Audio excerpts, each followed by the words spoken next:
Uxía Cebrián no sabía en qué momento la noche comenzó a parecerse a su vida, pulida, silenciosa, recorrida por pasos que nadie escucha. La conocerías de verdad si hubieras visto cómo guarda las monedas en un tarro de café con la etiqueta despegada, cómo se frota los nudillos con crema barata para curar las grietas que deja el amoníaco, o cómo sostiene el móvil con la pantalla hecha tela de araña para llamar a su madre y comprobar si la insulina no le provocó mareos. Trabaja de madrugada en la Biblioteca Nacional, donde el eco de los carros y el olor a papel viejo le hacen compañía. Entre turno y turno, roba minutos para abrir su cuaderno de bocetos. Dibuja lomos heridos, costuras sueltas, hojas vencidas por el tiempo, y anota con letra minúscula qué tipo de adhesivo, qué presión, qué paciencia necesitaría cada uno. Teme volverse invisible antes de aprender a reparar. Teme que su vida se reduzca a pasillos y candados, a ordenar sueños ajenos con manos que se resecan. Y sin embargo, en 1900, ese miedo, hay una terquedad que la sostiene. La idea de que, si comprende cómo sanar un libro, quizá pueda sanarse a sí misma. La madrugada que importa empezó como tantas otras. Esterillas extendidas, guantes, un carrito con atomizadores marcados con rotulador, café con sabor a metal en un vaso que ya no cierra bien. Uxía llegó antes de su hora porque la jefa de equipo le pidió un favor: cubrir una limpieza profunda en un ático de la Castellana donde trabajan de manera eventual para una empresa externa. Allí manda doña Basilisa, mujer de voz grave y ojos que todo lo miden, ama de llaves veterana que conoce los caprichos de la casa y las ausencias de su dueño. En el vestidor, entre trajes de sastrería numerados y corbatas clasificadas por fecha de uso, quedó un vestido de alta costura, azul medianoche, que sobrevivió a una relación con más titulares que ternura. «No es de nadie ya», murmuró Basilisa, como quien ofrece una grieta en la muralla.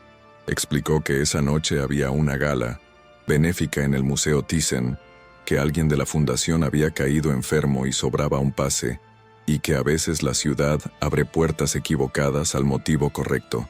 La propuesta sonó temeraria, pero en Uxía, la temeridad late con forma de segunda oportunidad.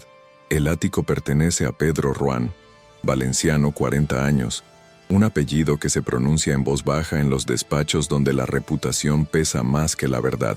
Levantó su fortuna ensamblando redes de telecomunicaciones y ladrillo, calculando riesgos como si fueran ecuaciones, y ahora dirige la Fundación Ruán, con esa precisión clínica que conmueve a los inversores y asusta a los empleados. Quien lo conoce de cerca sabe que nunca repite traje 2 semanas seguidas, que guarda los relojes en cajas sin logos y que evita los brindis largos para no dar margen a que lo miren por dentro. Su miedo no es perder dinero, es quedar expuesto a la ternura. Por eso colecciona silencios impecables y acuerdos blindados. De Zaira de 1960, Leciñena, su ex, queda un rastro de perfume en el vestidor y una sombra en las fotos de prensa. Ella orbita su mundo como un satélite venenoso, recordándole que ninguna cúpula de cristal protege del murmullo. En la agenda de Pedro, esa noche figura Thyssen, Patronos, Palos Demo IA, otra vitrina para su nueva plataforma, otro examen público que exige control. Uxía aceptó la locura con un método que solo los tímidos entienden. Probó el vestido sin mirar el espejo de cuerpo entero, ajustó los tirantes, con imperdibles invisibles, se recogió el pelo con horquillas que compró en un chino abierto hasta tarde, y guardó las deportivas gastadas en una bolsa de tela, por si debía huir a medio camino. Basilisa le prestó unos tacones que parecían instrumentos de tortura, un bolso que olía a lavanda, y un pase digital con el nombre de una colaboradora que esa tarde había enviado un correo con fiebre y disculpas. En el taxi, Uxía sintió la textura nueva de la ciudad.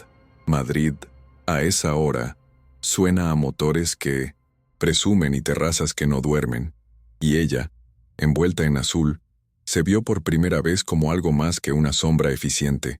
En el Thyssen, el mármol reflejaba luces que se movían como peces, y los cuadros parecían mirar de reojo a los vivos. Caminó con serenidad ensayada, respirando hondo para que no delatara el temblor. Nadie la reconoció. Y esa ausencia de reconocimiento, por una vez, fue un poder. Pedro la vio antes de saber quién era. Observa siempre las entradas, porque ahí se decide el tono de la noche. Quién busca cámaras, quién evita mesas, quién carga con su deuda de favores. La mujer del vestido azul atravesó el vestíbulo con una compostura que no encajaba con las tarjetas de acreditación más humildes, y a él le irritó de golpe no poder clasificarla. La siguió con la mirada demasiado tiempo, hasta que un consejero le susurró algo sobre la demo de IA y los periodistas. Cuando por fin ella se acercó a una vitrina para leer una cartela con atención de restauradora, él sintió un reconocimiento incómodo, un eco de aspiradora sobre alfombra, el olor tenue a detergente que a veces queda en los pasillos después de la limpieza. Tardó unos segundos en unir piezas.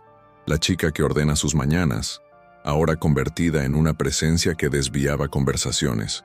Ese desplazamiento lo incomodó. Una parte suya se alegró de verla brillar, y otra, más ruidosa, reclamó propiedad sobre lo que no le pertenece. El cálculo social, que siempre lo rescata, empezó a girar. Antes de 1900. Continuar. Una pausa breve. Si esta historia ya te movió algo por dentro, cuéntanos en los comentarios qué habrías hecho tú en el lugar de Uxía cuando se abrió esa puerta al Tyson. ¿Arriesgarte a entrar o dar media vuelta? Comparte también qué parte te tocó más. La ambición, el miedo, la desigualdad. ¿Y por qué? Suscríbete ahora y activa las notificaciones. Es crucial para no perder los próximos capítulos y nuevos relatos que transforman. Comparte este video con alguien que necesita escucharlo. Quédate hasta el final. Te prometo que el giro que viene te va a sacudir y te hará ver a los personajes con otros ojos. La demo de la plataforma ocupaba un ala del museo con pantallas sobrias y un catering milimetrado. La gente entraba y salía como si el prestigio fuera una temperatura que se mide en grados. Pedro se acercó a Uxía sin anunciarse, fingiendo interés por una cartela. Desde cerca notó el brillo gastado en los nudillos, el tipo de cansancio que no da el gimnasio, y una atención rara. Ella leía como quien examina costuras, no como quien posa. «Ese craquelado», dijo él probándola, y ella respondió con calma. «No es un defecto, es la memoria del barniz». No hubo coqueteo. Hubo una especie de examen silencioso donde cada gesto medía jerarquías. Él preguntó por su trabajo sin nombrar la limpieza. Ella dijo, «Turno de madrugada en la Nacional», y habló de su cuaderno con una mezcla de pudor y orgullo. Pedro sintió primero curiosidad, luego un desorden. Le molestó no poder ubicarla. En su esquema de roles, le pesó una atracción hecha de respeto y control, y decidió invitarla a una posgala breve en su ático, como quien recupera el guión. La tormenta llegó con esa torpeza madrileña que se anuncia con bochorno y descarga sin pedir permiso. El coche subió por la Castellana entre ráfagas de agua que golpeaban las lunas como si exigieran entrada. En el ascensor, un parpadeo de luz dejó un segundo de oscuridad total. Uxía contuvo el aliento, recordando pasillos sin ventanas y noches en que el reloj no avanzaba. Basilisa había escrito antes, «Si subes, te devuelvo el bolso. Dejaste el pase dentro». Era una excusa, un puente. En el ático, los ventanales vibraban con el viento y, cuando Pedro intentó encender la iluminación de escena, la casa se rindió a un silencio eléctrico. Se fue la luz. Basilisa emergió con velas y un comentario seco sobre el generador. Pidió paciencia y desapareció como lo hacen quienes protegen a sus jefes sin dejar huellas. Uxía se quedó en el salón que huele a cuero nuevo y madera encerada, tocando con las yemas la costura del bolso prestado, midiendo su lugar en un territorio donde todo parece tener dueño. La penumbra suavizó al hombre que, horas antes, había sido todo arista. Sin la luz, Pedro perdió la ventaja de la exhibición y habló más bajo, como si el volumen también fuera un contrato. Dijo que la gala le importa menos que la sensación de estar siempre en vitrina, que la plataforma nueva necesita fallar en privado antes de ser aplaudida, que la reputación es una coraza que a veces aprieta la garganta. No buscaba lástima, buscaba decirlo sin quedar endeudado con nadie. Uxía escuchó con esa concentración que reserva para sus libros heridos, y entonces habló de su miedo, no a la pobreza, que ya conoce, sino a quedarse fija en un pasillo que no conduce a ninguna sala, a volverse una sombra competente que nadie mira a los ojos. Le confesó que en el Thyssen se sintió visible de un modo extraño, no por el vestido, sino porque la dejaron acercarse a la piel de los cuadros como si no fuera intrusa. Esas frases flotaron entre velas, sin promesas, con una honestidad que no admite aplauso. Hubo un momento, más respiración que gesto, en el que los dos parecieron a punto de romper la geometría que los ordena. Él, dueño del escenario, dando un paso que no encajaba en su manual de daños. Ella, acostumbrada a salir antes de que la vean, sosteniendo la mirada en lugar de bajar la cabeza. La tormenta golpeó entonces con un trueno que hizo vibrar las copas, y como si la ciudad decidiera por ellos, el generador zumbó y devolvió una luz áspera, práctica, que reinstaló las distancias. Pedro carraspeó, volvió a su tono de agenda. Mañana te envío algo sobre esa beca que mencionaste, frase neutra que parecía invitación y barrera al mismo tiempo. Uxía asintió, recogió el bolso, agradeció a Vasilisa por los tacones y se fue con una mezcla de alivio y pérdida, como quien ha olido un posible comienzo y entiende que el aire vuelve a oler a protocolo. En el ascensor, apretó el botón con una delicadeza casi devota, para no romper lo poco que aún pertenecía a ella. La mañana siguiente no trajo resaca de gala, sino alarma de sistema. En la sede, el equipo de seguridad detectó una filtración de código desde una IP doméstica vinculada a la red de servicio del ático. El rumor hizo fila más rápido que los hechos, y la chica apareció en los susurros con una facilidad que revelaba prejuicios viejos. Zaira, informada, antes que la mitad de los técnicos, deslizó en un desayuno con periodistas que a veces la filantropía confunde puertas.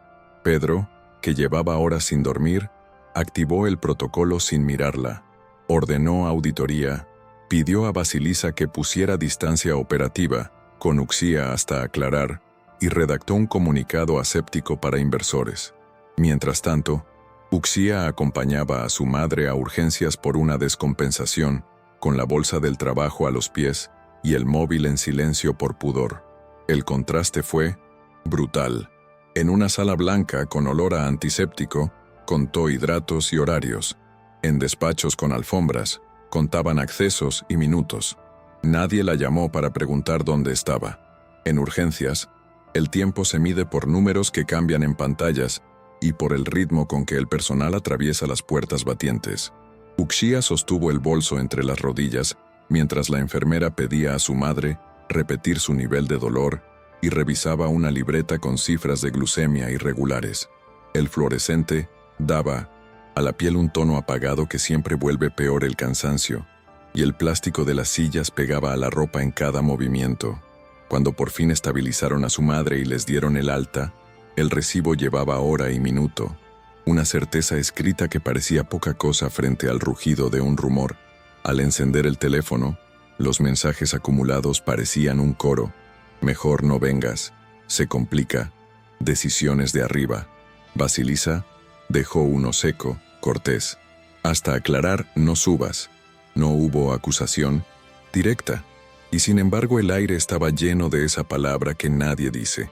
Uxía guardó los informes en una funda transparente con la costumbre de quien sabe que la prueba más humilde puede salvarla, y caminó de vuelta a su piso con la sensación incómoda de ser vista por fin, pero de la manera equivocada, como si la invisibilidad se hubiera roto para exhibirla justo donde duele.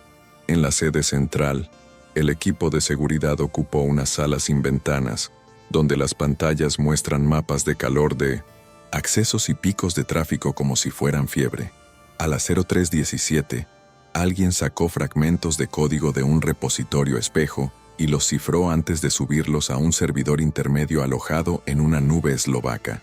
La IP de origen apuntaba a la red doméstica del ático, y un dispositivo se autenticó mediante una MAC permitida en la lista blanca de servicio, la misma que se usa para mantenimiento de sistemas y visitas técnicas.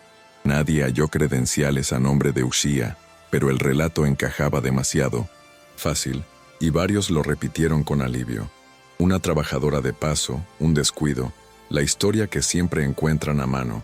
Zaira circuló datos preocupantes en cafés discretos, con ese tono que perfuma la duda sin mojarse.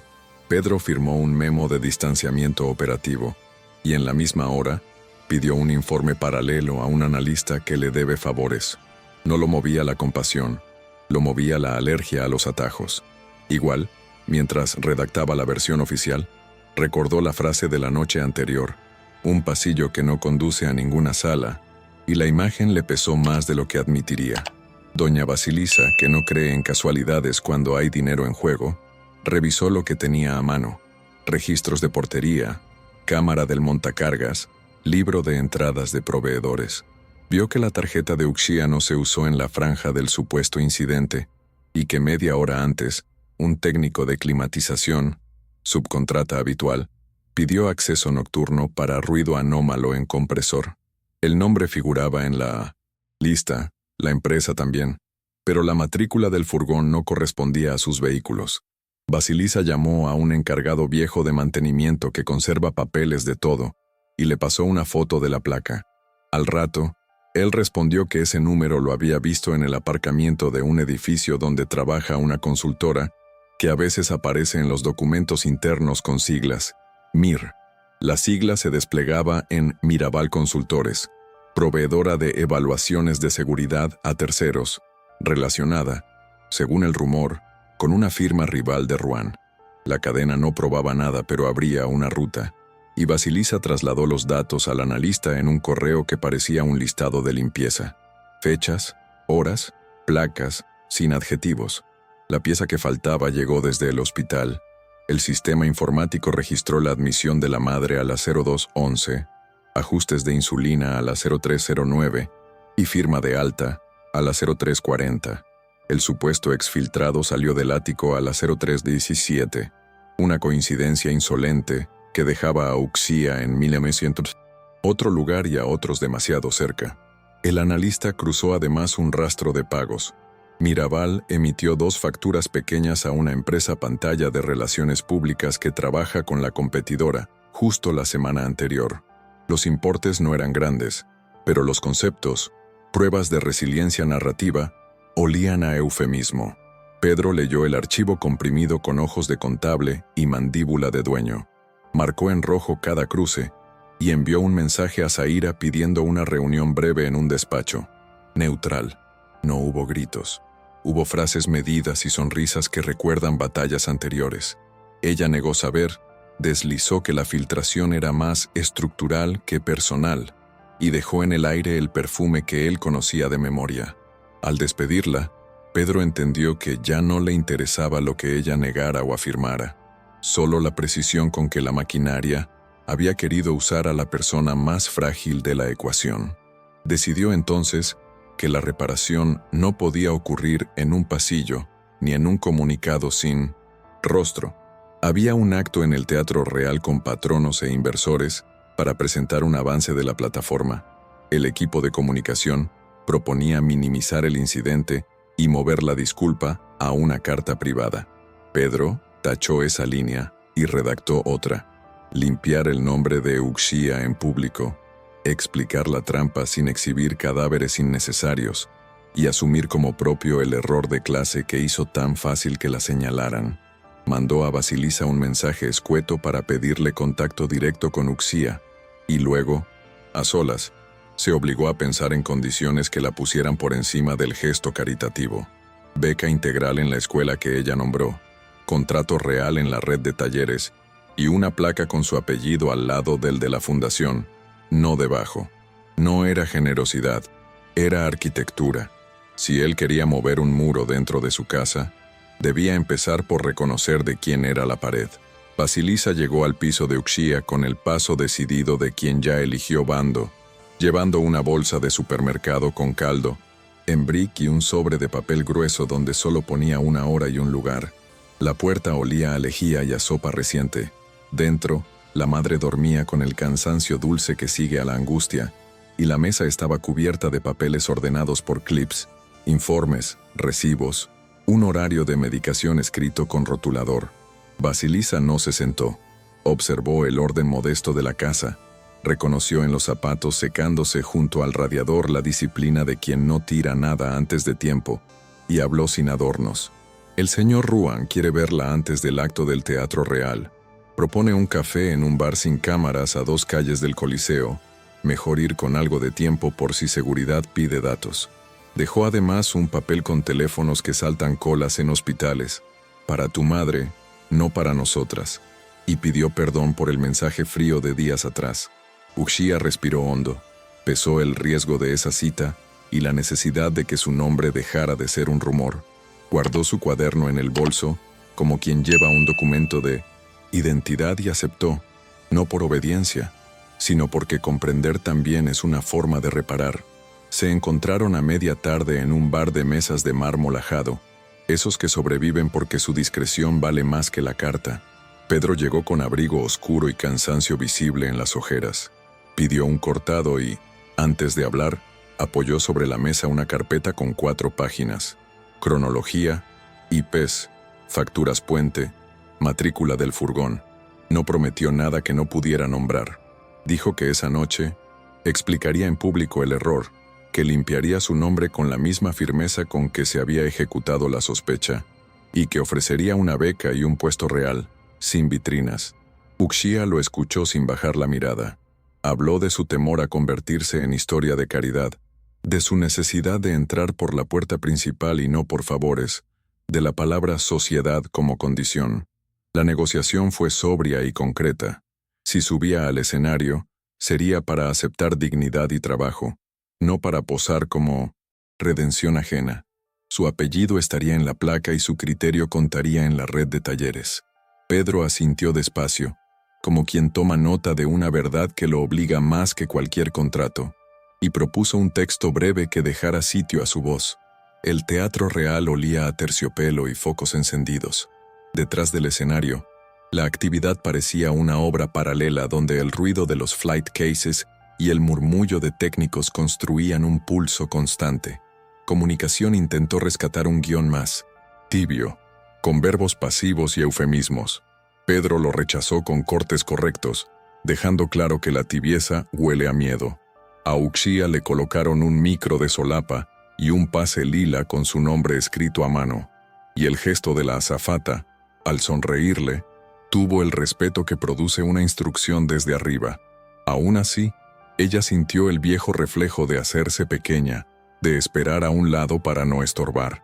Basilisa apareció con un alfiler para ajustar el dobladillo del vestido prestado. Otro, discreto, sin gritos, y un frasquito de agua con azúcar por si el mareo. Pedro repasó nombres de patronos, señaló a los periodistas que buscan sangre más que cifras, y le dijo algo que no sonó a orden. Si en algún momento quieres bajarte, me lo haces saber, y paro. No era una concesión táctica, era la forma mínima de no repetir el daño. Cuando se abrió el telón, el auditorio era una marea de trajes, programas doblados y teléfonos a medias escondidos. Pedro habló sin diapositivas durante los primeros minutos. Avance de la plataforma, hoja de ruta técnica, y en el punto exacto en que la expectación empezaba a bajar, cambió el tono.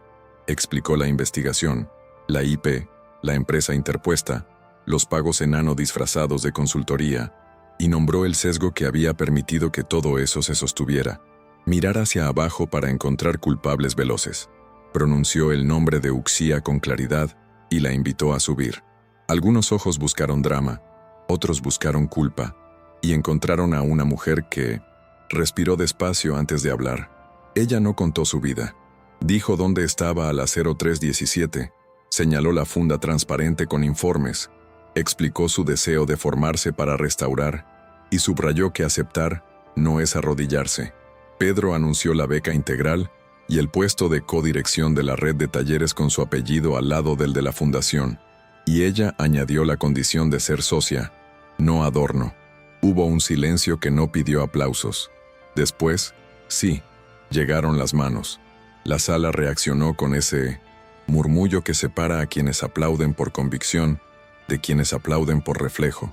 Uxía sintió el peso liviano del micro apagado y el temblor de piernas que llega cuando la atención se retira. Pedro percibió el cálculo en la mirada de algunos inversores, y al borde del escenario, vio a Zaira con una sonrisa inexpresiva, la de quien toma nota para otra batalla. Basilisa, desde un lateral, dejó escapar el aire como quien suelta una cuerda tensa. La madre de Uxía, en casa, vio la transmisión en 1900, un directo filtrado por un enlace que un enfermero le había instalado, y lloró sin ruido para no asustar a nadie. Al bajar, Comunicación intentó dirigir el tránsito de cámaras, pero Uxía pidió un minuto a solas para llamar al hospital y confirmar que la medicación de la noche estaba clara. Volvió a guardar la funda transparente en el bolso, no por necesidad, sino por lealtad a su propio método. Pedro, a 1 metro, no tocó su hombro ni buscó foto. Dijo, gracias, de un modo que sonó a empezar, y los dos entendieron que, aunque la sala se disolviera en cóctel, lo que seguía ya no entraba en protocolo. Al salir del escenario, el pasillo de servicio tenía ese olor mezclado de polvo fino y colonia cara que deja todo acto público. El murmullo del cóctel se filtraba por rendijas como una promesa de distracción, pero los dos eligieron una mesa plegable y un vaso de agua. La carpeta volvió a abrirse con otra lógica, no para defenderse, sino para construir. Acordaron una hoja de ruta que empezaba en 1900 semanas, no en meses. Matrícula inmediata en la ESCRBC, prácticas supervisadas con un profesor de encuadernación histórica y un piloto de restauración en un depósito municipal donde se acumulaban libros dañados por una fuga reciente en Carabanchel.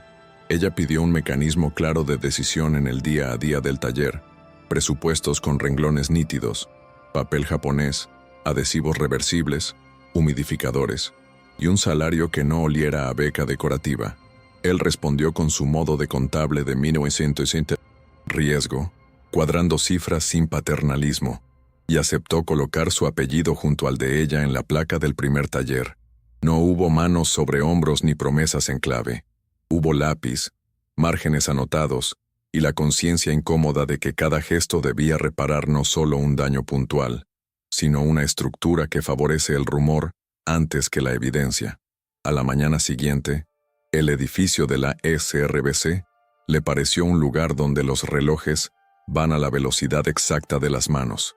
Pasillos con vitrinas discretas mostraban ejemplos de reintegración cromática y encuadernaciones antiguas de piel curtida. La secretaria confirmó la beca con una naturalidad que desactivaba el espectáculo, y la jefa de estudios sacó un calendario con prácticas en laboratorio, pruebas de pH en papeles del 19, limpieza mecánica con gomas suaves, consolidación de bordes con coso y gampi, y uso de cámaras de humedad para aplanar sin violencia. Uxía tocó con la yema un muestrario de papeles japoneses y reconoció, como cuando huele lluvia antes de llover, el terreno donde su cabeza descansa. Tomó notas pequeñas, gramajes, tiempos de secado, marcas de bisturí que no dejan huella. También escribió una frase que le nació por miedo: no dejar que me usen para foto. Llamó al hospital para ajustar horarios de su madre. Calculó en su cuaderno los trayectos entre casa, escuela y el futuro taller, y respiró hondo ante una mesa de pruebas donde alguien había dejado un lomo abierto, esperando manos que no tiemblan. La visibilidad, entendió, debía servir al material, no al foco. Esa tarde, Pedro enfrentó a su propio ecosistema en una sala de juntas donde el cristal hace eco de las dudas.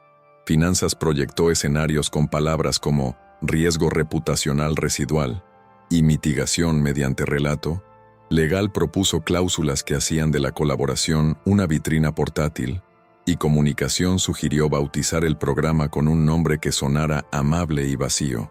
Él escuchó con paciencia quirúrgica, y cuando terminaron, dijo que no compraría salvavidas de cartón. La alianza sería operativa, con poder real de decisión, equipos pagados con nóminas dignas y objetivos medibles por resultados, no por fotos.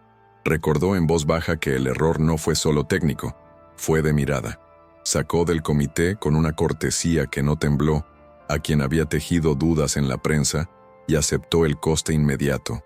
Un patrocinador de vieja guardia anunció que revisaría su aportación anual. Al firmar el presupuesto del piloto, Pedro notó el peso específico de cada cifra. Era dinero, sí, pero también geometría moral. En su agenda canceló una cena de compromiso y escribió, sin adornos, cortar órbitas que envenenan. El precio de sostener la decisión ya empezaba a llegar en sobres cerrados. El local elegido en Vallecas era un bajo con persianas grafiteadas, techo alto y una humedad que se medía más por la piel que por el higrómetro. Entraron con un técnico y con Basilisa, que llevaba una libreta donde apuntaba proveedores de confianza y hábitos del barrio. Uxía recorrió el espacio con una cinta métrica prestada. Marcó alturas de mesas para que la espalda no se rompa a los 6 meses. Ubicó estanterías lejos de la pared exterior para que el moho no tenga atajos. Dibujó un flujo de trabajo en el suelo con tiza. Ingreso, cuarentena, evaluación, limpieza, consolidación, prensa, documentación. Pidió filtros EPA, que no son lujos, un par de humidificadores con depósito grande y un stock inicial de coso de fibra larga que no se deshace al primer error. El CFO sugirió recortar en consumibles y optimizar con voluntariado. Ella explicó, sin levantar la voz, que caridad mal pagada produce mal trabajo y vuelve a herir a los libros y a las personas. Pedro sostuvo ese punto con una frase seca: si no podemos pagarlo, no lo hacemos. Al salir, el sol golpeaba una fachada con ropa tendida, y por primera vez la palabra taller le sonó a sitio donde se entra por razones, no por favores. La respuesta pública fue un oleaje, difícil de leer. Columnas de opinión que elogiaban el gesto y otras que lo llamaban operación de imagen. Hilos en redes que mezclaban datos con chismes, y una nueva filtración menor que buscó ensuciar el relato con medias verdades sobre amistades peligrosas. Zaira, sin nombrarse, alimentó el fuego con una entrevista en la que deslizó que algunos necesitan héroes nuevos para esconder grietas viejas. Un periodista técnico, sin embargo, publicó el cruce de facturas y la matrícula del furgón, y la marea comenzó a asentarse por cansancio más que por justicia. Uxía decidió no litigar en el barro. Preparó el calendario del piloto con la precisión de quien ordena una cocina antes de cocinar. Turnos, procedimientos, pautas de seguridad, pausas para ojos y espalda. Su madre, con el azúcar más estable, probó el caldo que llevó Basilisa y bendijo la idea de arreglar barrios por los libros. Ya de noche, cuando la ciudad baja el volumen, llegó un mensaje administrativo de Pedro. Aprobados. Los proveedores de papel y adhesivos sin regateo. No hubo emoticonos ni promesas, solo la señal inequívoca de que el proyecto caminaba.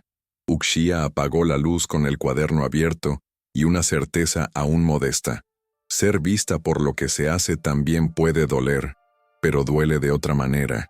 El primer día del piloto, el bajo de Vallecas amaneció con olor a polvo viejo que despierta memorias y a metal tibio de persianas recién alzadas. Uxía llegó antes que todos, abrió ventanas para que la humedad no se quedara a vivir y dispuso sobre una mesa las herramientas como si fueran una promesa. Espátulas romas, brochas de pelo suave, gomas de humo, bisturís con hojas nuevas, cuñas de madera, papeles de prueba.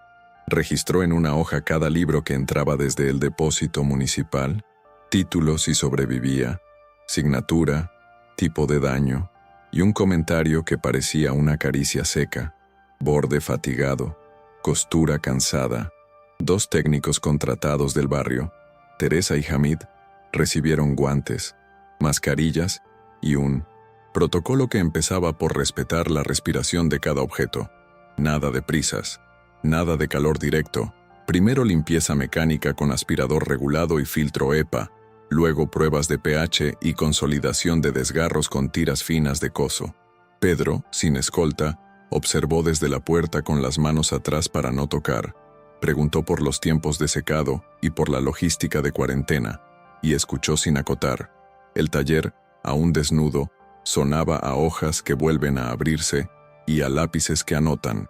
El barrio, al otro lado, ponía una música áspera que no distraía, marcaba ritmo. Las primeras fricciones llegaron disfrazadas de consejo. Un funcionario de cultura sugirió agilizar con voluntariado juvenil y cortar gastos de consumibles. Un vecino curioso pidió pasar a ver cómo queda su enciclopedia de los 80, como quien lleva un traje a la tintorería. Un periodista de tecnología quiso grabar primeros planos sin permiso, buscando la foto del milagro. Uxía sostuvo el perímetro con modales firmes. Explicó por qué un adhesivo reversible cuesta lo que cuesta, por qué un lomo necesita reposo, por qué las prisas se parecen a una segunda inundación. Pedro intercedió cuando tocó. Llamó a comunicación para que blindaran la puerta. Recordó al funcionario los pliegos que había firmado. Pero también discutió con ella un cronograma que no admitía romanticismos. El depósito municipal pedía resultados y la prensa, cifras. Tuvieron una conversación áspera pero limpia junto a la mesa de 1900. Cuarentena. Ella defendió el tempo de los materiales, él el de las alianzas. Acordaron entonces publicar un diario técnico semanal con fotos de proceso, no de espectáculo, y un indicador que no fuera número de libros, sino horas de conservación evitadas al futuro. No hubo ganador. Hubo un entendimiento incómodo que coloca a cada cual en su sitio sin bajar los ojos. Por la noche, cuando el taller cerró con un chirrido, Uxía regresó al piso con bolsas de supermercado y la cabeza llena de fragmentos, marcas de agua en papeles de 1923, un cosido en zigzag que pedía paciencia, el gesto preciso con que Teresa cortó una tira de coso sin agredir la fibra. Su madre la esperaba con la tele baja y una lista de glucemias ordenada. Cenaron sopa y pan tostado, y hablaron de lo que duele cuando por fin se ve. Ahora la salud de la madre mejoraba, y sin embargo, a Uxía le pesaba el miedo antiguo de ser usada como historia bonita. En el móvil aparecieron mensajes.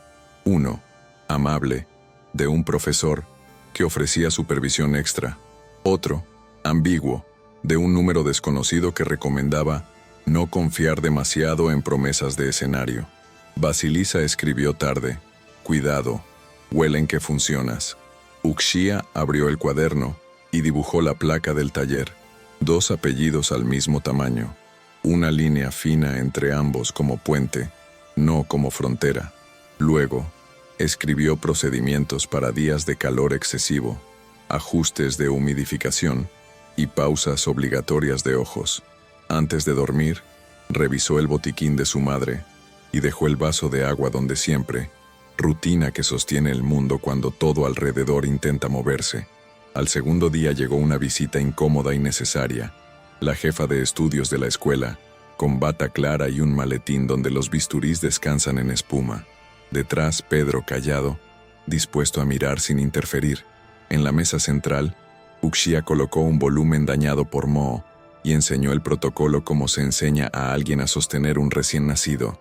Primero aislamiento, test con luz rasante, retirada delicada de esporas con microaspiración, luego alcohol isopropílico mínimo y, si el papel lo permite, cámara de humedad para planificar deformaciones. Le invitó a Pedro a probar con una hoja de descarte. Él acercó los dedos con una cautela que parecía una tregua con su propio carácter. Se notaba que no le gustaba equivocarse, que el temblor no venía del miedo al material sino a la torpeza. Uxía, desde un costado, corrigió el ángulo de la espátula con una frase breve. Menos peso, más. Escucha. La jefa de estudios sonrió ante esa mezcla de humildad y rigor. Pedro respiró cuando la fibra se acomodó sin romperse, y por primera vez en días miró no a Uxía, sino a su trabajo, como si ahí entendiera el idioma que no entra en un comité. El silencio entre ellos fue útil. Decía más que 1000 promesas. El tercer día, una alarma discreta quebró la rutina. El higrómetro marcó un ascenso brusco, y el humidificador principal se apagó sin aviso. En la sala contigua, una mancha nueva asomó en 1900, la pared que da al patio interior. Hamid encontró el cable del equipo levemente forzado, como si alguien hubiera querido ayudar moviéndolo. El seguro saltó, pero llegó a tiempo. Uxía ejecutó el protocolo como si se quitara una astilla. Desconexión total, traslado de piezas a la zona menos comprometida, ventilación cruzada sin corrientes y llamadas a mantenimiento. Pedro, avisado, llegó en 20 minutos con una contrata de confianza y una mirada que ya no era de jefe herido, sino de socio que, Entiende dónde está el valor. No gritaron, midieron, revisaron cámaras. Una sombra en la tarde anterior manipuló el enchufe y se marchó. No había pruebas concluyentes para acusar, pero sí para blindar. Instalaron sensores redundantes, cerraduras nuevas y un registro de presencia analógico además del digital. Uxía se quedó hasta tarde, anotando cómo había respondido el papel a la humedad caprichosa. Pedro se fue el último, con una frase que no sonó a consuelo. Volvieron a intentar entrar por la grieta, que nos encuentren con las manos quietas y el método intacto. A la mañana siguiente, el taller abrió con el cansancio sostenido de quien durmió poco y decidió seguir igual. Teresa encendió las lámparas de brazo, Hamid comprobó los filtros y Uxía revisó la bitácora de incidentes como quien repasa una lección aprendida a golpes. Afuera, un coche se detuvo unos minutos y volvió a arrancar. No era raro en la calle, pero ella lo anotó igual, por disciplina. Llegaron los primeros lotes del depósito municipal, cajas con olor a sótano y etiquetas escritas a mano, actas de plenos de barrio, manuales de oficios, una edición barata de La Regenta, con el lomo casi deshecho. Un correo del ayuntamiento pidió indicadores de impacto, con urgencia. Otro, de un sindicato, preguntó por condiciones laborales y transparencia en la selección del equipo, aviso sano de que la visibilidad también obliga. Pedro contestó con tablas y sueldos. Uxía redactó un procedimiento de visitas para que nadie ayude más tocando. Basilisa pasó temprano con bocadillos envueltos en papel de horno y una noticia de pasillo. En prensa local, un columnista insinuó que el taller era lavado de imagen. La frase no la enfrió, la enfocó. No toda jaula es de hierro, pensó, mirando la persiana subida. La visibilidad puede ser una, pero el método bien explicado es otra llave. Por la tarde, se acercó una mujer del barrio con una carpeta de plástico llena de recortes de su marido, tipógrafo de imprenta ya, jubilado. Quería saber si el álbum de pruebas donde él pegaba restos de tipos merecía cuidado. Uxía le ofreció una silla, le explicó que el valor no es solo el económico, que hay piezas que guardan manos y vidas, y propuso una limpieza mínima y un encapsulado sencillo para evitar más desgaste. La mujer lloró un poco, sin escándalo, y dejó una bolsa de naranjas a cambio, como si el trueque devolviera equilibrio. Esa escena pequeña sostuvo a Uxía el resto del día, incluso cuando, al cerrar, recibió un mensaje anónimo. Tus aliados abrirán la puerta por ti. No confíes en los tuyos. No respondió. Anotó la hora, guardó captura, avisó a Pedro y se obligó a no mirar a Teresa ni a Hamid con sospecha que no merecían. En casa, su madre tenía mejor color y una paciencia nueva con la dieta. Entre las dos ajustaron horarios de inyección y repasaron el plan de descanso de Uxía. Antes de dormir, volvió a abrir el cuaderno y escribió: cuando el miedo viene disfrazado de consejo, recordar el olor del álbum de tipos, tinta vieja, cartón, vida concreta. El método como antídoto, otra vez. 2 días después, un sobre sin remitente llegó al buzón del taller con una invitación elegante a un desayuno de trabajo de Mirabal Consultores. Adentro, una tarjeta con iniciales doradas ofrecía sinergias discretas para proteger narrativas complejas. Pedro lo leyó sin gesto y llamó al número desde un teléfono secundario. Le propusieron externalizar la seguridad del programa, gestionar expectativas informativas y proveer voluntariado VIP que impulse reputación. La oferta llevaba veneno con la cortesía. Se presentaron en un hotel de la Castellana 2 ejecutivos de sonrisa inmune. Hablaron en círculos de riesgos y percepciones, y entre líneas, sugirieron que quizá el taller no necesitaba tanto control material si existía control del relato. Pedro cortó con una frase corta. Aquí el valor es físico, fibra, pH, humedad. Lo intangible vendrá después si viene. Al salir, le dijo a Uxía que prefería gastar en humidificadores que en desayunos. Ella respondió que lo importante era no volverse funcionario del miedo. Decidieron publicar el primer diario técnico, fotos de proceso con manos y herramientas, costos de consumibles, tiempos de secado, errores y correcciones. La transparencia como muro. La transparencia también como espejo que obliga.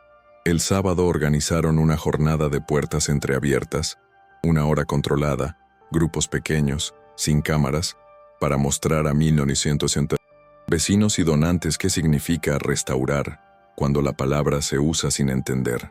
Uxía explicó el recorrido de una pieza dañada, los test de solubilidad, la diferencia entre limpiar y blanquear, la ética de reversibilidad. Pedro, desde atrás, evitó el protagonismo y solo respondió preguntas presupuestarias con números simples. En la segunda tanda, la alarma del sensor de humedad dio un pitido. Alguien había abierto la ventana del patio más de lo previsto. No fue drama. Bajaron persianas, estabilizaron ventilación, movieron las cajas de la estantería más cercana y siguieron el protocolo con calma. El público vio, sin maquillaje, que el método es también sangre fría. Una vecina comentó en voz alta que, así da gusto. Un donante tomó nota de equipos faltantes y un chaval preguntó si podía aprender lo de las fibras. Uxía sintió un hilo de orgullo que no era vanidad, era pertenencia. Cuando cerraron, Pedro se permitió una ironía rara en él. Tu diario técnico tiene más fans que mis demos de IA. Ella sonrió sin bajar la guardia. La ciudad no descansaba, los intentos de torcer la historia tampoco. Esa noche, ya en silencio, revisaron juntos el presupuesto de la segunda fase. Más mesas, una prensa de mayor formato, un sistema de climatización con sensores redundantes y contrato de mantenimiento que no dependa de favores. Pedro señaló dónde ajustar sin recortar en seguridad ni salarios. Uxía defendió una partida de formación para el equipo, ojos descansados, manos cuidadas, y otra de divulgación sobria para escuelas del barrio. Acordaron invitar al depósito municipal a evaluar avances con criterios claros y preparar un informe que mida no solo piezas, sino horas de lectura que se devuelven a la gente. Luego bajaron las luces y quedaron un momento frente a la persiana, escuchando los ecos del día. El rumor de la acusación aún rondaba, pero ya no mandaba. Uxía recordó el miedo antiguo a la invisibilidad y se sorprendió encontrándolo distinto. Ahora la ven, por lo que hace, y esa mirada pesa pero sostiene. Pedro, junto a ella, no buscó tocar ni prometer. Dijo solo, mañana tempranos, y fue suficiente. No eran iguales por milagro, lo eran por trabajo y por decisión diaria. Afuera, el barrio seguía vivo. Adentro, el papel respiraba mejor que la semana anterior. La segunda semana empezó con una escena que parecía menor, y sin embargo, acomodó un peso adentro. Llegó el prototipo de la placa del taller. Era una plancha discreta, letras sin florituras, y el proveedor con oficio preguntó por orden y tamaño de los nombres. Uxía pidió una regla y midió espacios como mide fibras. Al mismo cuerpo tipográfico, al mismo interletrado, dijo, y señaló el sitio exacto donde una línea horizontal, fina, precisa, uniría ambos apellidos sin subordinar. Pedro asintió y dejó que la decisión se quedara en ella. Basilisa, que se sabe inútil la pompa cuando el cuerpo tiembla, observó la escena con una satisfacción silenciosa, casi materna. Al mediodía, la madre de Uxía se animó a pasar por el taller. Se sentó junto a la mesa de cuarentena, olió el aire a papel humedecido con delicadeza, preguntó poco y miró mucho, como quien aprende a creer con los ojos. Cuando vio el boceto de la placa, no lloró. Apretó la mano de su hija y dijo una frase en voz baja que no pedía respuesta. Que no te cambien el paso. Uxía guardó ese mandato en el bolsillo del delantal junto a un lápiz y 2 tiras de coso, y siguió el día con la atención puesta en lo pequeño, que es donde se pierden y se encuentran las cosas. Por la tarde, la expareja de Pedro reapareció en papel cuché con una columna que no nombraba, pero apuntaba. Hablaba de alianzas sentimentales contrariadas y de talento descubierto entre cubos y fregonas, y envolvía la condescendencia en un champán léxico que aplauden en ciertos salones. Uxía leyó hasta el punto donde el texto intentaba disipar su trabajo en anécdota, y cerró. Entendió que responder con palabras le daría campo a una guerra que no le interesa. Prefirió abrir el taller a un periodista local con paciencia de artesano. Le mostró, sin espectáculo, cómo una hoja responde a la humedad, por qué el pH importa, cómo el reverso guarda heridas que el anverso disimula. El hombre tomó notas despacio y preguntó por su miedo antiguo a la invisibilidad. Ella contestó, sin épica: «No quiero que mi nombre pese más que los materiales». Ese mismo día, Hamid recibió un ofrecimiento grosero en un mensaje directo: dinero a cambio de fotos del diario técnico antes de publicarse y de una copia de los registros de sensores. No hubo duda en él. Se lo enseñó a Uxía, que lo fotografió, y a Pedro, que pidió al analista diseñar un señuelo sin poner en riesgo nada real. No era venganza, era cerrar la puerta con ciencia. El anzuelo fue un documento de trabajo con marcas de agua nuevas, y un detalle falso pero inofensivo, un modelo de humidificador que no existía, distribuido de manera limitada y con tiempos medidos. 2 días después, apareció, casi idéntico, en un correo reenviado desde una cuenta asociada a Mirabal con asunto florido. Apoyos sugeridos para sostener relato de resiliencia. No hacía falta más para la aritmética moral, pero hacía falta para el expediente. Pedro pidió a Legal un protocolo de custodia de evidencias. Basilisa certificó con su libreta la cadena de manos y horarios, y Hamid y Teresa firmaron como testigos de recepción y custodia. Con todo eso, presentaron denuncia por tentativa de intrusión y coacción informativa en una comisaría que huele a papel sellado. No hubo flashes ni ruedas de prensa, solo firmas y un folio con número de diligencias. El rumor, que siempre llega antes, empezó a invertirse por cansancio y por datos. Un periódico técnico recogió la historia del humidificador imposible, otro citó el diario transparente del taller, y la conversación se movió del chisme a la materia. En el consejo, 2 patronos que amagaban con irse decidieron esperar. Un sindicato mandó una carta de apoyo, breve y contundente, con una línea que Uxía subrayó: «La dignidad es procedimiento». La inauguración formal de la placa fue pequeña por diseño. Vecinos del bloque, un grupo de estudiantes de la ESCRBC, 2 donantes que aceptaron no hablar en micrófono, y la madre de Uxía, que llevaba el azúcar controlado y un abrigo claro que olía a plancha reciente. El calor de junio tensó los sensores, pero el sistema se sostuvo sin sobresalto.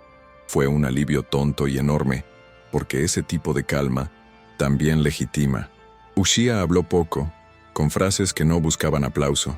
Agradeció al barrio por el tiempo prestado, nombró a Teresa y a Hamid, explicó por qué la reversibilidad es ética y mencionó a quienes limpian lo que otros ensucian como parte de la cadena de cuidado. Pedro tomó la palabra apenas 1 minuto para reconocer el error de mirada que había permitido la acusación fácil y para prometer, sin retórica, presupuesto y silencio operativo cuando toque. La madre, al ver los 2 apellidos, iguales en la placa, se acercó con paso corto y tocó el metal con los dedos, como se toca un libro que se devuelve a su sitio. No hubo brindis largos, hubo bocadillos de Basilisa, risas bajas y una sensación nueva, difícil de nombrar, que a veces se parece a la paz. Esa noche, sin cámaras ni agenda, tuvieron una conversación que no podían aplazar. Sentados en la mesa donde se secan las hojas prensadas, Uxía marcó límites con la precisión con que alinea un lomo. No quería deber favores que se cobren en silencio. No aceptaría cruces de fronteras que confundan trabajo y vida, y cualquier gesto personal debería nacer de un lugar que no huela a jerarquía. Pedro escuchó sin interrumpir, con esa seriedad útil que lo ha hecho rico, y dijo lo que le tocaba, que aquella noche del apagón confundió vulnerabilidad con permiso, que sintió celos en el Tyson y que eso le avergüenza, que su atracción existe pero no puede mandar. Acordaron protocolos también para eso. Nada de reuniones a solas sin agenda clara, nada de presiones blandas, sí a paseos breves por el barrio cuando el día termine, con el proyecto por delante y la vida entrando, si quiere, no se obliga. Al despedirse, él ofreció reforzar seguridad con un equipo que acata sus métodos. Ella aceptó con la condición de que las llaves sigan en el taller y de que Basilisa y el equipo estén en todas las decisiones. Quedó, flotando, una tensión honesta que no pide resolución inmediata. Afuera, la ciudad seguía en sus ruidos. Adentro, el papel descansaba y también, un poco, las culpas. La tercera semana se abrió con una visita de rutina que no lo era. El técnico municipal de licencias pidió revisar el aforo, la ventilación y la carga de fuego del local. Llevaba una lista larga y una mirada corta, y mencionó al pasar consultas desde una oficina que no supo nombrar. Pedro aguantó la burocracia con paciencia, pero al salir recibió la llamada que desarmó el día. En el depósito municipal de Carabanchel se había roto una tubería del sistema contra incendios y una sala entera estaba empapada. 6 horas para evitar el hongo, dijo la jefa del depósito con voz que sabe de plazos biológicos. Uxía dejó el bisturí en la mesa como quien interrumpe una respiración y activó el protocolo de salvamento. Triage por niveles, traslado inmediato a frío, interfoliado con papel absorbente, ventilación controlada sin corrientes, registro fotográfico de estado antes de mover. Teresa y Hamid prepararon cajas de plástico perforadas, etiquetas con códigos y film transparente para estabilizar paquetes antes de congelar. Basilisa llamó a un camionero conocido que debe favores, y Pedro, ya sin traje, buscó un almacén con cámaras de congelación disponibles esa misma tarde. No hubo épica, hubo método y una certeza. Si llegaban a tiempo salvaban memoria, si no, el moho escribiría su capítulo. Llegaron al depósito con botas, guantes y esa mezcla de prisa y cuidado que solo funciona si se manda con voz baja. El aire olía a agua, estancada y cartón hinchado, con ese tono ácido que avisa que el reloj corre. Uxía organizó la sala como un quirófano de campo, mesa de evaluación, zona de interfoliado, pasillo de salida hacia palés y una mesa para documentación con luz rasante. Cada caja abierta se fotografiaba, se describía con 2 adjetivos útiles: hinchado, sucio, no poéticos, y se envolvía con papel secante entre cada bloque de páginas, cambiándolo al tacto cada 2 o 3 minutos hasta que dejaba de beber. Las piezas más frágiles se destinaron a congelación rápida para liofilización posterior. Las resistentes, a secado controlado en el taller con ventiladores a baja potencia y deshumidificadores en modo continuo. Pedro llamó a un frigorífico industrial en Vicálvaro y arrancó un acuerdo de madrugada. 2 cámaras libres durante 48 horas y un conductor dispuesto a cerrar el circuito en silencio. Basilisa montó un puesto de bocadillos y agua que evitó mareos tontos. Teresa y Hamid, sin que nadie lo ordenara, fueron cantando en voz baja los pasos para que el cuerpo los recuerde cuando la cabeza se canse. Nadie grabó, nadie posó. El diario técnico haría de memoria luego. A media operación aparecieron 2 hombres con chalecos impecables y credenciales de apoyo a emergencias informativas. Mirabal otra vez, ofreciendo gestión de relato y mano de obra ligera, a cambio de acceso a imágenes y control del perímetro. Traían sonrisas que no sudan. Pedro los paró en el umbral con una frase como: «Vaya, aquí manda quien sabe de papel». El técnico municipal, aún presente, sugirió que toda ayuda suma, pero Uxía lo miró a los ojos y explicó, sin adjetivos, por qué una mano inexperta rompe más que salva, por qué el aire cruzado acelera el desastre, por qué una cámara altera decisiones. El inspector se quedó, observó 10 minutos de protocolo y al final dijo lo único útil: sigan su método, después firmo lo que haya que firmar. Mirabal reculó con cortesías huecas y dejó, al irse, una tarjeta que Basilisa tiró al cubo de material no reciclable. En paralelo, Hamid notó que una estantería próxima al foco de la inundación tenía tornillos flojos de días atrás. No era sabotaje, era dejadez antigua, un fallo que no buscaba titulares. La lección apuntada a mano: a veces el enemigo es la fatiga del mantenimiento, y ahí también hay que aprender a mirar. La noche se volvió una cinta larga de movimientos medidos: abrir, ojear, interfoliar, pesar con la mano el agua que se va, envolver, etiquetar, cargar, respirar. Ushia, que temía quedarse siempre en el pasillo sin puerta, se encontró en el centro exacto de una sala saturada de decisiones. No mandaba por apellido, mandaba por saber dónde poner la toalla y cuándo dejar de tocar. Pedro obedeció instrucciones que nunca hubiera aceptado en su torre de vidrio. Sostuvo cajas sin abrir, apuntó códigos sin acotar y aprendió a leer los signos mínimos. Un lomo vencido, un borde que pide menos presión. A medianoche llegó un mensaje de su madre. Yo bien, azúcar estable, come algo. Uxía lo leyó y se permitió un trago de agua y una galleta. Después, siguió.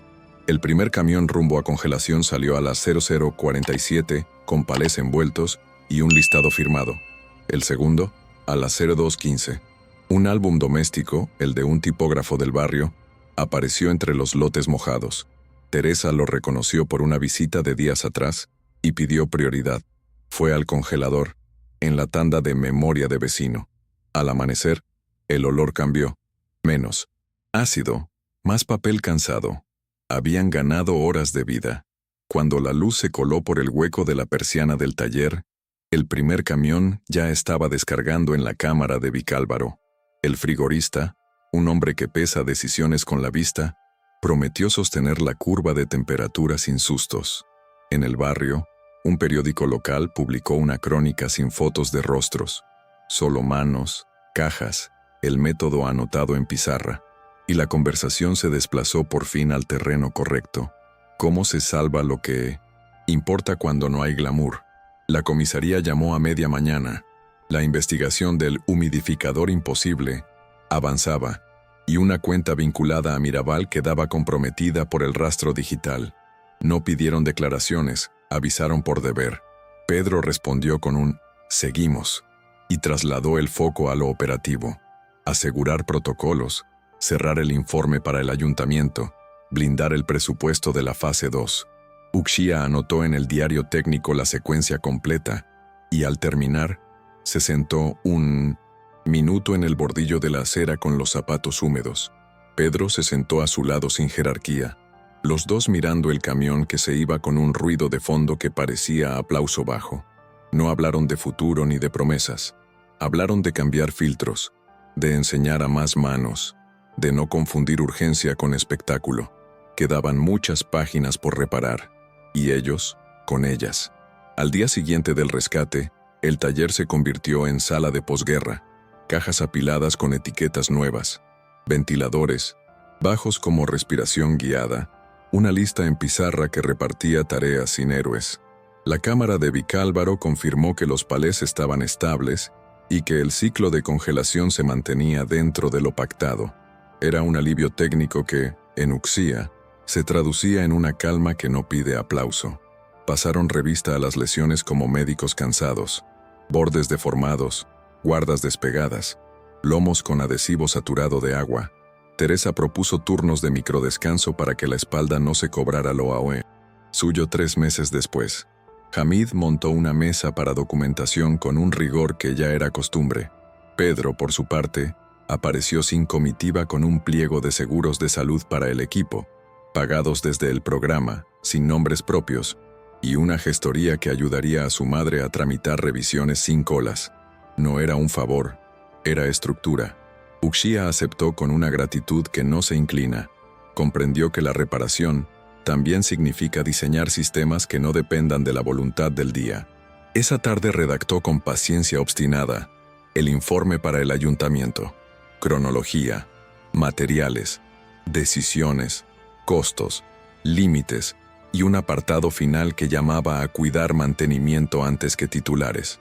La semana cerró con una sesión áspera en el consistorio.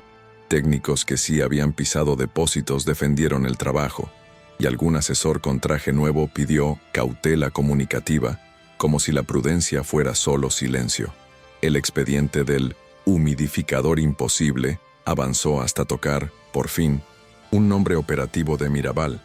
No fue una épica judicial, fue una sanción administrativa y una inhabilitación modesta, suficiente para que varias puertas se cerraran sin ruido. Zaira eligió el camino clásico de la negación elegante y una temporada en proyectos internacionales. Sus columnas perdieron brillo sin perder lectores, pero ya no tenían adentro la carne de esta historia. Pedro ordenó cortar los contratos cruzados que olían a barro y asumió el costo de perder patrocinadores. Impacientes. En su círculo, algunos lo llamaron ingenuo, otros entendieron que la estabilidad larga se construye sin atajos. Uxía tomó la palabra al final para recordar algo que parecía obvio, y sin embargo, nadie había dicho: la dignidad es procedimiento. Si mañana yo fallo, quiero que me midan con la misma balanza. El secretario apuntó la frase en acta, y por primera vez, el murmullo de la sala sonó a trabajo, no a cálculo. Afuera lloviznaba, el taller olía a fibra seca, y la ciudad seguía su curso sin pedir permiso. El piloto se convirtió en programa sin bautizos pomposos. Una segunda sede pequeña en Carabanchel para secados controlados. Un calendario de formación con prácticas pagadas para estudiantes de la ESCRBC y un sistema público de indicadores que cualquier vecino podía consultar. Horas de lectura de vueltas, piezas estabilizadas, intervenciones reversibles, rechazos por falta de ética o de conservación posible. La placa definitiva se atornilló en silencio, con los dos apellidos en el mismo cuerpo tipográfico. Basilisa llevó rosquillas. Los chicos del barrio se asomaron desde la puerta con curiosidad que ya no pedía selfies. Pedro aprendió a llegar y a irse sin hacer sombra. Uxía aprendió a delegar sin sentir que cede el alma. Caminaban a veces, al cerrar, por una calle donde las persianas hacen música dura. Hablaban de filtros, de mohos, de facturas. A veces, de nada. Había algo tenso y limpio entre ellos. Una corriente que no empuja y que, sin embargo, sostiene. Si alguna vez la conversación se acercaba a lo íntimo, Uxía marcaba línea con el mismo gesto con que centra un lomo.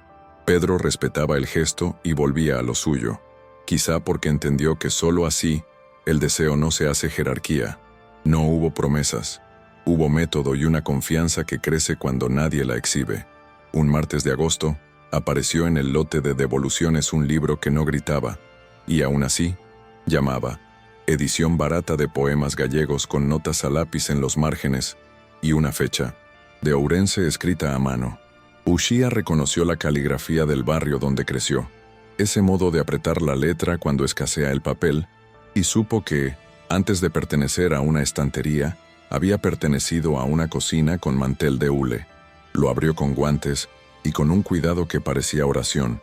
Entre las páginas, un recibo antiguo de pan y una dirección que podría haber sido la suya. Teresa propuso donarlo a un centro cultural del distrito, con ficha que contara la vida de quien lo anotó. Uxía asentó, guardando a raya el impulso de quedárselo como quien guarda aire. Pedro estaba cerca. No preguntó si aquel libro importaba más. Lo vio en su cara y en el modo de girar la muñeca para que la luz no lastime. El silencio entre ellos dijo lo necesario: que no todo se compra, que no todo se exhibe, que hay objetos que nos sostienen sin decirlo. Al cerrar el expediente, Uxía escribió una nota. Este volumen demuestra que lo invisible sostiene lo visible. Le temblaron un poco las manos, no de miedo, sino de raíz. El cierre de esa temporada no fue un acto, fue una mañana de biblioteca abierta. Los primeros lotes estabilizados volvieron a mesa de consulta con una discreción que los hacía más grandes. Estudiantes tocaron cantos con respeto. Un jubilado leyó actas de su antigua asociación. Una niña pasó el dedo por una guarda nueva, como si supiera que eso también es futuro. El ayuntamiento renovó el convenio sin alardes. La prensa local habló de método y de barrio, y la plataforma de IA de Pedro siguió su ruta sin colarse en esta escena, como si ambos mundos se respetaran por fin. Uxía llegó temprano, puso agua a enfriar para su madre y revisó una última vez los sensores. Pedro apareció a media mañana, se quedó en la puerta mirando sin molestar, y luego se fue a otra reunión donde, sabía, repetiría la misma idea con otros nombres, que el valor no está en la foto ni en la excusa, está en la atención que se pone sobre lo que parece pequeño. No hubo declaración de amor ni épica de cine. Hubo un acuerdo que ya no necesita escenario, dos españoles que se eligieron como iguales para reparar día tras día libros, barrios y la idea de lo que vale una vida. Lo que pasó cambió a todos, también a quienes apenas miraban de lejos, y seguirá cambiándolos mientras tengan pulso para sostener fibras y silencios. Antes de irte, haz que esta historia siga viva. Suscríbete al canal y activa las notificaciones para no perder los próximos relatos que remueven, reparan y acompañan. Si esta trama te tocó, dale like y cuéntanos en los comentarios. ¿Qué decisión del final te hizo pensar diferente sobre dignidad y poder? Tu mirada enriquece la conversación. Y ahora, no cierres el video. En cuanto termine, encontrarás a la izquierda de tu pantalla otra historia intensa esperando por ti. Haz clic y continúa este viaje con nosotros.